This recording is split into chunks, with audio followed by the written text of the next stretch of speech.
In August of 2020, the Board of Supervisors voted 5-0 to deny Toll Brothers' conditional use application. How did it come to pass that shortly after that denial, the board was drawn into settlement discussions involving Municipal Drive when Municipal Drive had never before been mentioned? If you could turn back the clock, would you really be comfortable with the idea that residents would first hear about Municipal Drive in a letter from Toll Brothers close to a year later? And by asking Toll Brothers to send a letter to residents, rather than the board discussing this as a public agenda item, does it really surprise you that residents of Delancey Court are alarmed that perhaps all this time there has been a deliberate effort to keep the discussion of Municipal Drive out of the public eye? Our alarm is further compounded by the question of how did we get a year down the road without any mention in the minutes about the Toll Brothers litigation. There is a requirement established by case law that when supervisors want to discuss litigation in an executive session, they are supposed to give a detailed explanation to the public about what litigation is being discussed so the residents can understand why their rights to participate are being denied to them. I found several references in the 2020 minutes to Arcadia being discussed in executive session and a lot of discussion around Arcadia. I found a reference to an executive session to discuss litigation with Durham Partners Group for a medical office building and daycare. However, I found nothing about an executive session to discuss the Toll Brothers litigation. So why would we not conclude that the disclosure of Toll Brothers was treated differently than these other matters? This all opens you up to criticism that you were purposely trying to keep the residents of Delancey Court unaware of this Municipal Drive alternative until the very last minute, with the hope that by the time opposition appeared, we wouldn't get our act together fast enough to stop it. And for this proposal to be so clearly using key township assets, I personally don't understand how your solicitor believes you haven't deliberated in this matter. And not only was the letter I received from Toll Brothers one-sided, but the mailing itself was deficient, as it was sent to only 33 of the 120 homes in Delancey Court, all of whom were affected. I thought it audacious that your solicitor said at the last board meeting that the fact that we appeared before you during a portion of the meeting reserved for matters where you will not answer us means to him that the Toll Brothers letter was timely and sufficient notice, and is just more evidence that the process has gone awry.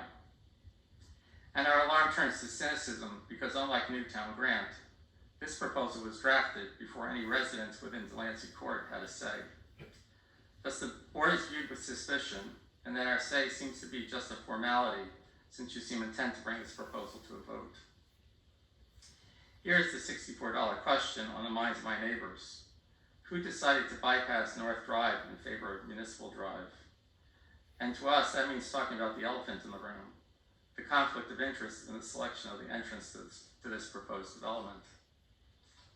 At the last meeting, Mr. Sanders said that individual supervisors could talk to whomever they wanted about this proposed development, even Toll Brothers, with the inference that that could be done without any duty to let the public, or for that matter, other supervisors know about it. So even if a supervisor was working behind the scenes to make sure that Municipal Drive was part of the settlement proposal, that seems to be okay. Based on what your solicitor said at the last meeting, it appears that an individual supervisor could talk to whomever he wanted, including Toll Brothers or township employees, to develop this idea of using Municipal Drive, discuss this idea one-on-one with other supervisors with no obligation to discuss it as a group, bring it to Toll Brothers and ask them to include it in the proposal, have the solicitor then present the idea as coming from Toll Brothers so it can be discussed in executive session, and to keep all mention of this out of the minutes, the solicitor can instruct a group of supervisors not to deliberate, or in layman's term, not to say what you think about the idea of using Municipal Drive in front of the other supervisors. Instead, this could be done all one-on-one. So while there may have been a legal footing, that does not mean it was the appropriate path forward. Compliance with the law is the minimum threshold that should have been followed. I would encourage the Board of Supervisors to take an introspective look at how, when, and why we got here. But you have an opportunity to turn a new page. Now that Toll Brothers has disclosed its view of the settlement proposal, why not make this matter a public agenda item so that we know your view? There is no requirement to meet in an executive session. It's optional, and at this point, there is no purpose to maintaining a veil of confidentiality. If the supervisors were willing to discuss the selection of the entrance to this community in public, that would allow residents of Delancey Court, Newtown Grant, and 20 Bridge to all weigh in with their opinions. But perhaps more importantly, all township residents should have a say about the idea of allowing Toll Brothers to build an access road through the middle of township-owned land that is part of the municipal complex, rather than reserve this land for future expansion. At the last Board of Supervisors meeting, Mr. Fisher, he made a baseball analogy and said we are only in the fourth inning of a 9-inning game. Here's the problem. Baseball games are supposed to be played in front of fans, and under the Sunshine Law, the residents of this township are the fans. The stadium for this game is supposed to be a public meeting room, not behind closed doors. We may be in the fourth inning of a 9-inning game, but not only were the fans not allowed into the stadium, the fans didn't even know there was a game being played. And some residents feel that we are not fans, but that we are players who deserve to be on the field with you. We are here standing with you against Toll Brothers. So here is what I would ask that you do. With the good of the town in mind, tell the attorney for Toll Brothers and tell the judge overseeing the lawsuit that you're putting negotiations on hold until you can have public meetings to discuss whether using municipal land in this manner is appropriate. If after public deliberation you conclude it is, then you can also have a public meeting to discuss the pros and cons of the 3 possible entrances to this community. And then I just want to follow up on 2 other matters. I want you to know that I submitted a right-to-know request on September 13th for all of the documents referenced by Mr. Edelman and the site plan incorporated into his August 28th letter. However, I received a response that my request was under attorney review, and I won't have an answer to whether my request will be honored until October 20th. Another right-to-know request that I submitted was denied. Mr. Sanders said at the last meeting that there were board minutes instructing Toll Brothers to send out the August letter to nearby residents. I am now told such minutes do not exist. I would like you to honor my remaining right-to-know request. Otherwise, again, it gives the impression that the process is being run in a way to keep this settlement from becoming a matter for public examination until the very last moment. Lastly, I would like to discuss the wisdom of asking us to send comments to Greg LaGreca at Toll Brothers. As requested by Mr. Edelman, I sent comments and questions to Greg LaGreca on September 6th, with one follow-up question on September 14th. I received a reply from Mr. LaGreca on September 14th that said, Mr. McCarron, thank you for your emails. We are currently compiling a response and should have it to you next week. 10 days later, on September 24th, I followed up with Mr. LaGreca and he replied, Frank, thank you for your email. We continue to compile and investigate neighbor responses, hoping for something next week or shortly thereafter. We are now into the thereafter. Thank you. Thank you. I have a comment if you don't mind. Perhaps Mr. Sander could tell us what the legal requirement is when you have an executive session. As I recall, we're not even supposed to mention what specifically was discussed. And I don't know how I know it has happened in the past where you had mentioned that we had an executive session to discuss Arcadia, and that's why it's in the minutes. But what is the law actually about the confidentiality of executive sessions? Well, what is said at an executive session is confidential.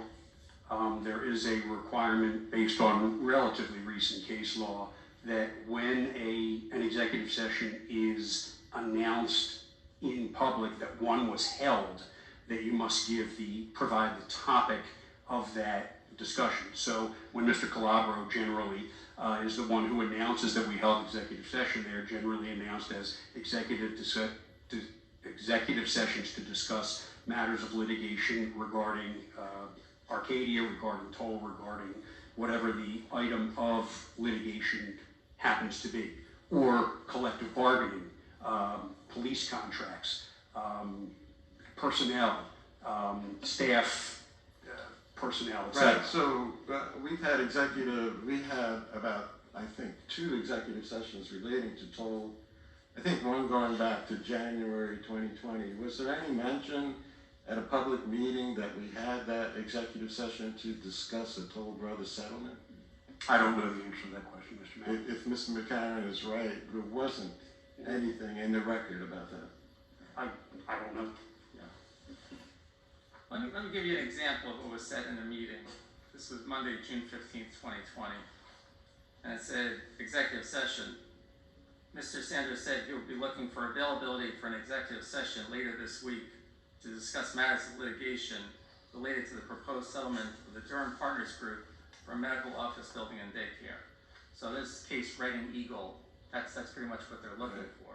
The other thing I wanted to mention about what you were talking about, a public meeting, I think we also discussed having a public meeting, like a work session, where toll representatives would come in, residents would come in, and we would discuss this in an open public meeting. But this meeting is being delayed because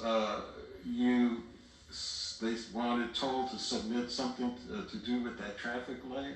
Can you tell us what's going on with that proposal and, when we can have this public meeting that Mr. McCarron would like to have? We can have this public meeting anytime a majority of the Board of Supervisors decides that it wants to have a public meeting or a work session, or it can be done in an executive session where the board has the right to invite anyone it wishes to invite to an executive session, or a combination of the two. Well, okay, so we were told that the work session would have to wait until this traffic report was submitted to PennDOT and PennDOT made a response. So that's not true. Well, it's not true.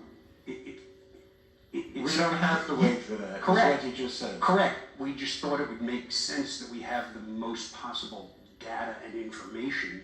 So instead of having a meeting with open questions about whether that intersection is warranted for a traffic signal or whether other intersections are possibly better accesses for that development.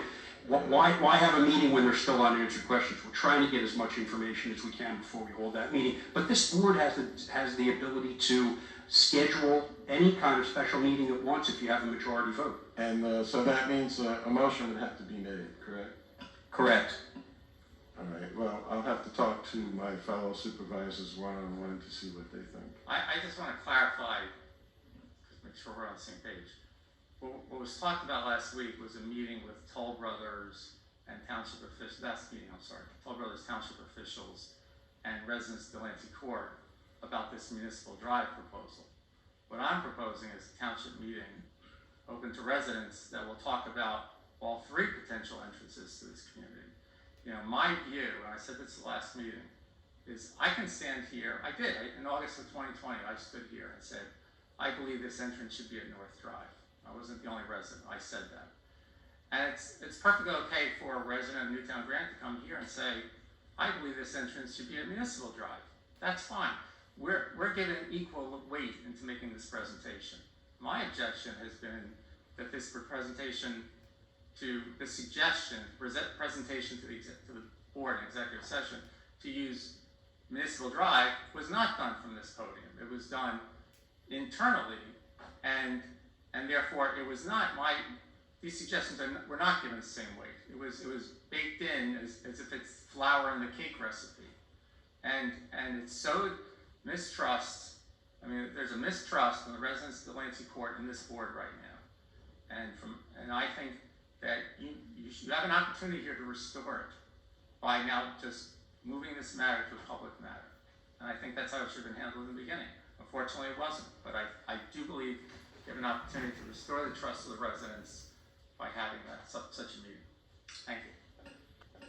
I agree with Mr. McCarron. I think we need to do better with the transparency on these kind of issues. We've heard more than once about this specific one, but I think there are other instances we probably could do the same. So I think it's worth discussion by this board. And I would think a meeting, executive session, inviting others, and a full open meeting, public meeting, that we could do both. So,